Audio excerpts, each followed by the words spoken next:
Good afternoon, almost good evening. Thank you for the time to present to you this afternoon. My name is Brennain Lloyd, and I'm here on behalf of Northwatch, and I will be making a general presentation on behalf of Northwatch. We'll have other presentations later on in this hearing by our experts retained to provide some assistance to Northwatch and to the panel.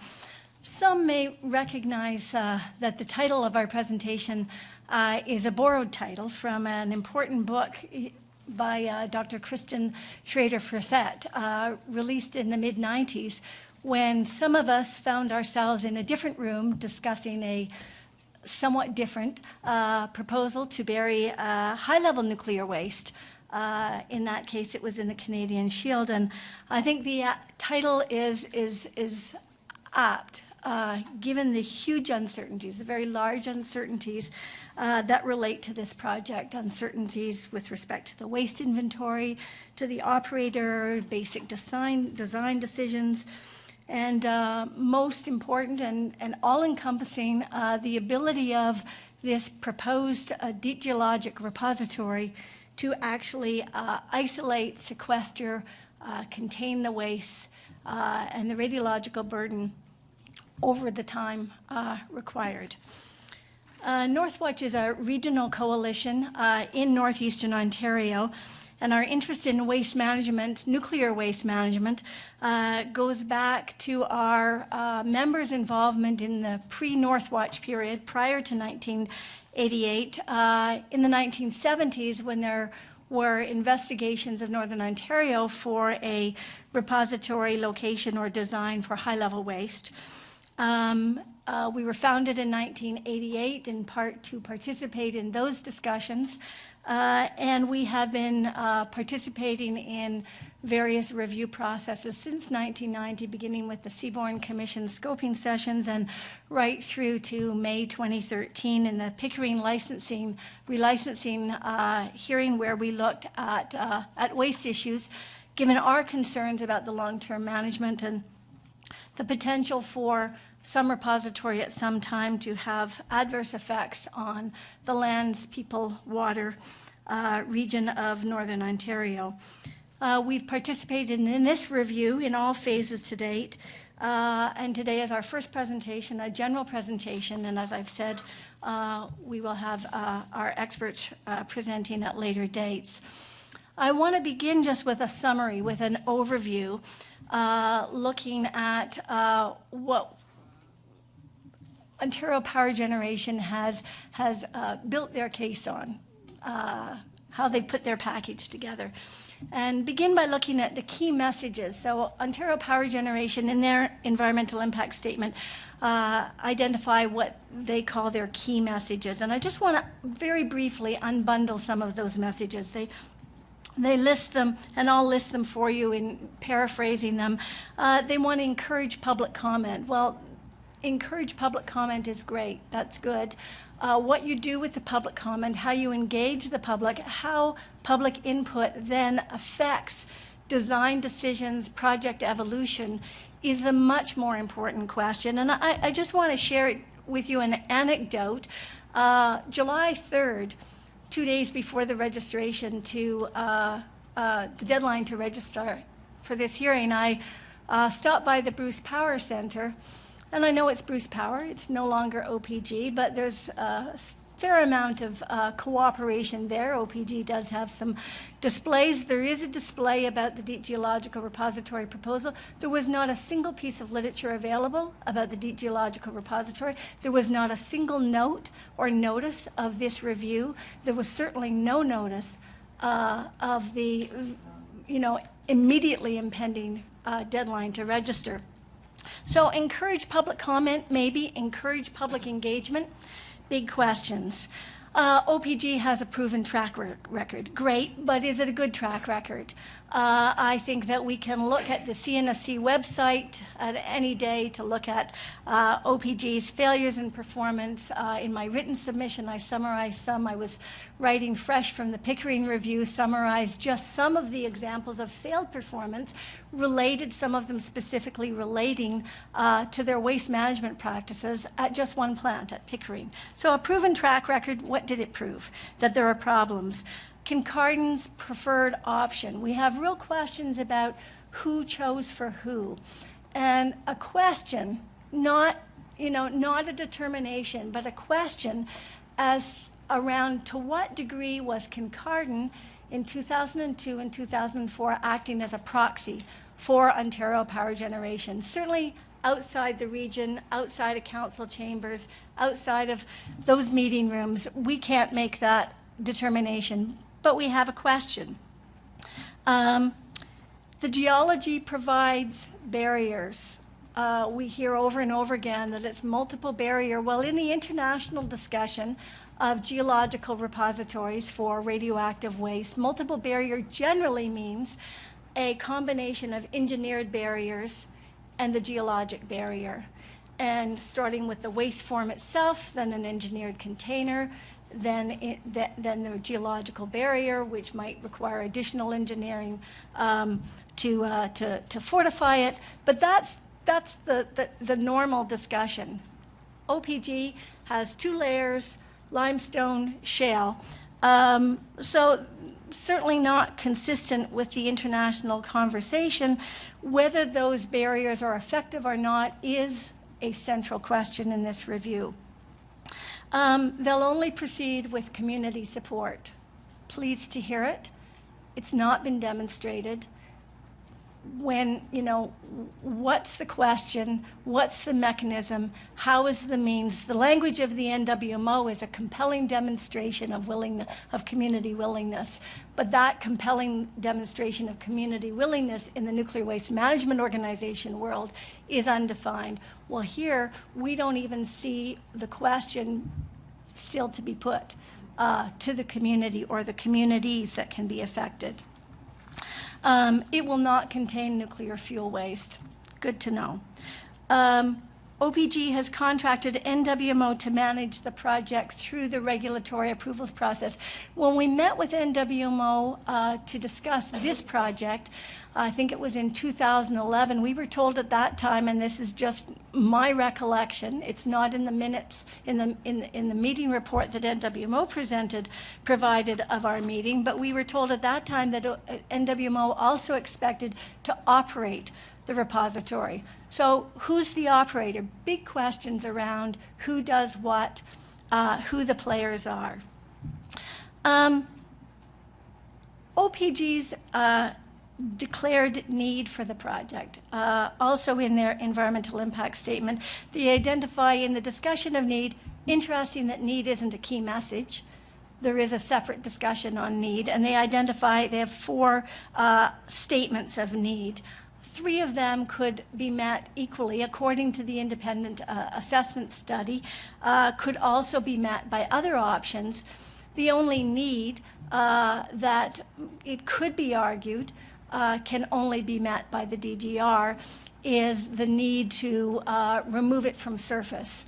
And we had some discussion briefly about that this morning, about impending social collapse and so on. That's never been substantiated. It was more part of the discussion in the 1990s, I think, than it is now. And certainly OPG hasn't provided any examination of loss of institutional control, social collapse, and so on. But it's their only statement of need that actually is specific or unique to the DGR. The deficiency statement, deficiencies in Ontario Power Generation, because I see my time is going, I'm going to come back to that in our summary of expert. But in conclusion, Ontario Power Generation has not provided you, the panel, with an application that is approvable. And I think it leaves you in a position of having to say either come back later or no? So the Deep Geological Repository as a project, 3 items I want to touch on quickly. The project as a precedent. So there's lots of hypothesizing being done in the course of these discussions, and I'm going to boldly put forward a hypothesis of my own. Our hypothesis is that the primary interest of OPG in developing this deep geological repository is to secure a precedent for nuclear waste burial in Canada. At the end of the Seaborne Commission review of ACL concept, I think there was a general agreement that the industry's biggest challenge was social acceptance, gaining what OPG calls a social license. There's no urgent need for this geological repository. When the Western Waste Management Facility, in the Western Waste Management Facility environmental assessment in 2004, there's no mention of a deep geological repository, even though it was being developed concurrent with this project. So the primary challenge industry faces is getting that social license. In the case of this deep geological repository, they have at least the semblance of community acceptance. They have a site already selected. They had access to the site and an ability to do preparation at least a decade in advance.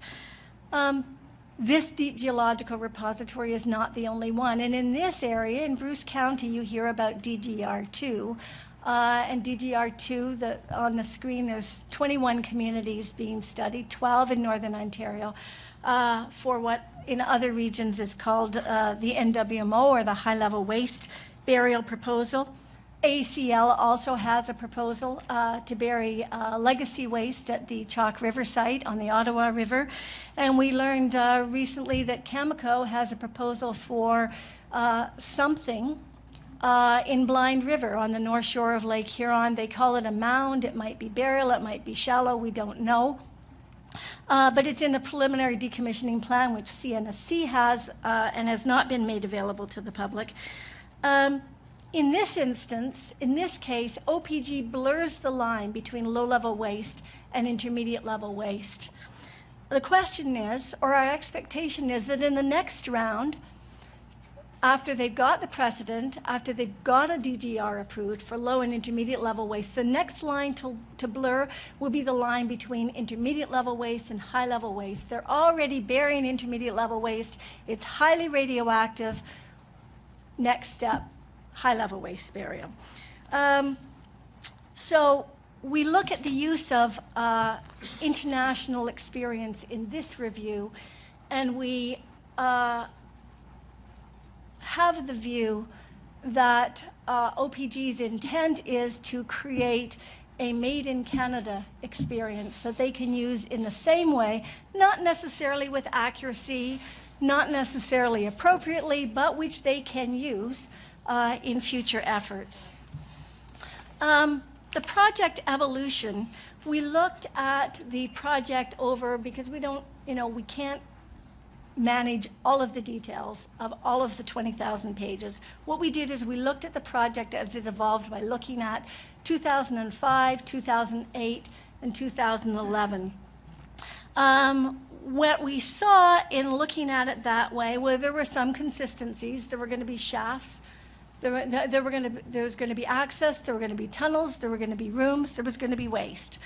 But the underground layout was going to change. The access was only selected partway through the project evolution. There was a modification between 2008 and 2011 of the block walls from closed to open. The number of emplacement rooms from 38 to 43 to 31. The waste volume steadily went up. The surface footprint dramatically increased, surface 15 to 30 hectares, underground footprint 30 to 40. And so the project was to 2011 still in evolution. 2013, we hear lots of uncertainties, lots of things that still need to be worked out, lots of verification that's going to happen, way down the road in operational phase. What is the project now? we don't know. We do know what the project might become because we have had other discussions with Ontario Power Generation. For example, beginning in the Pickering hearing, in the environmental impact statement, OPG says repeatedly, this discussion is limited to operating waste. This discussion does not include decommissioning waste. Decommissioning wastes are, elsewhere. At the Pickering hearing, we raised a question about the regional waste facility that OPG said they were going to use for their decommissioning waste, equidistant from OPG's reactor stations. It became a very fuzzy statement. Was for financial planning purposes, no real repository, no real plan, no waste management facility. August, Laurie Swamy at a CNSC meeting stated quite directly that OPG intended to send the decommissioning waste to this DGR. I think Ms. Swamy said something similar on opening day, and certainly the Toronto Star reported today that I think it was Derek Neal from Ontario Power Generation stated that OPG does intend to send the decommissioning waste to this DGR, and they've sent you a letter. The Joint Review Panel has received a letter from Ontario Power Generation. Toronto Star report. I haven't seen the letter. Don't know if you have, but OPG can perhaps clarify. The project application. So we have retained 6 experts to assist us in our review, and we did that because we, as a citizens organization, we obviously don't have the kind of expertise to evaluate this really complex proposal, and I'm not going to wade into the details of our experts' findings. But we identified 6 areas of study, and what I found very interesting in reviewing our experts' finding is the way they click together. These were 6 experts who did not work together as a team. A few of them knew each other, had worked together in the past, but in generally we didn't organize them as a team. We asked 6 experts to review 6 areas, and their conclusions really reinforced and were mutually supportive. And just in summary, I think you'll find their conclusions, their findings, are quite consistent with Northwatch's own review, the key conclusion being that this is not a project that is worthy of approval. So additional issues, and then we have another basket we call additional issues, but we have a basket of additional issues that we don't even have in our written submission for reasons of time and capacity and so on. Some of those are issues that we didn't cover in our written submission were around the soundness of OPG's selection of shaft versus ramp. We touched on that very briefly already this week. Ontario Power Generation's claim that the site is exempt from interest from other resource development. Shale oil, I think Dr. Muick was raising quite well earlier today, but shale oil, shale gas, if you look at the evolution of the minerals commodity, rare earth elements 20 years ago were not a commodity. Now they're a very hot commodity. I'm not saying this is a rare earth element, mine. I'm just saying commodities evolve, commodities emerge, markets emerge. And so I don't think they've really supported that. And there's the absence of any discussion of quality assurance, quality control, in particular for the waste packaging. I know OPG says they're not relying on the packages at all. They're only going to rely on the rock, which is an exceptional position for them to take.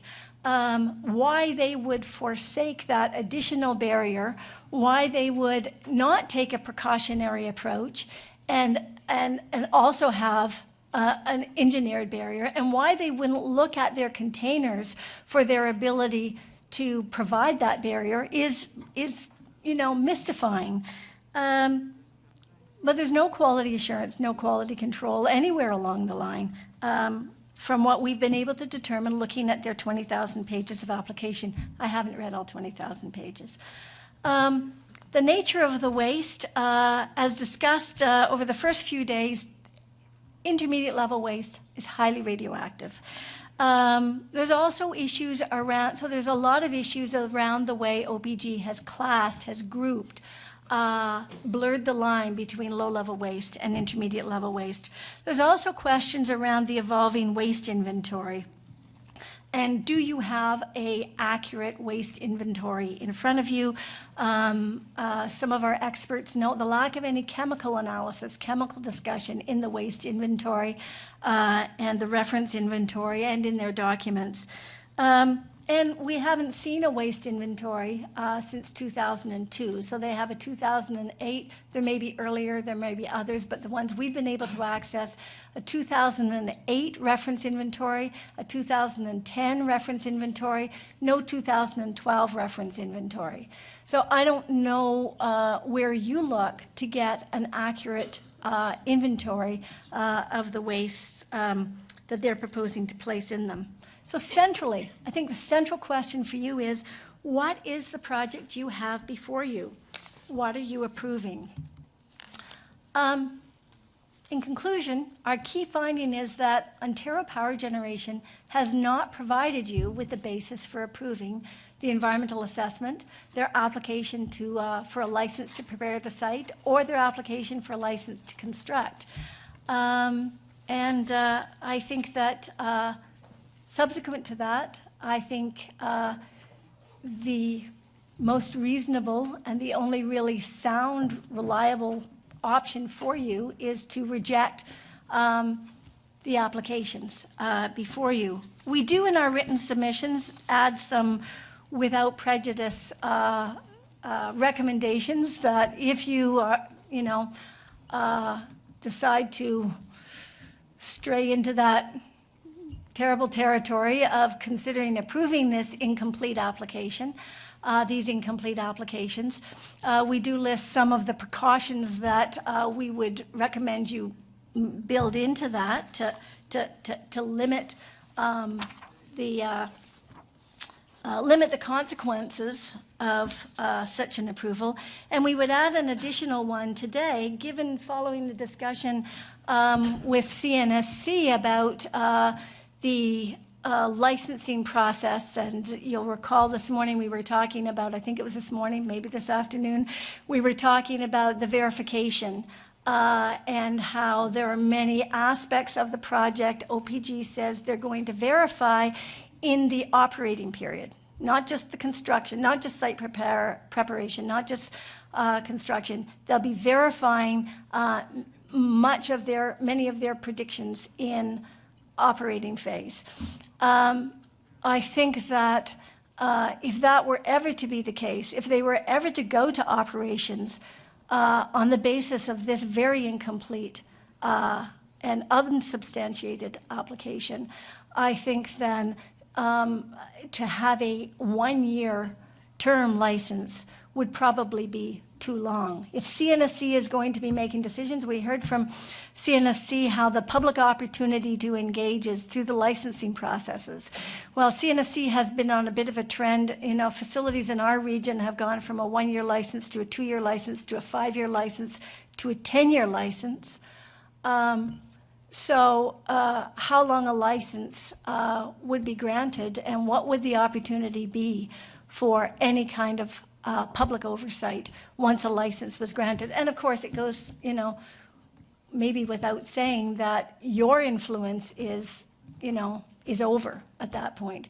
So in effect, you're being asked to approve a project based on future decisions that you won't have influence over. So thank you.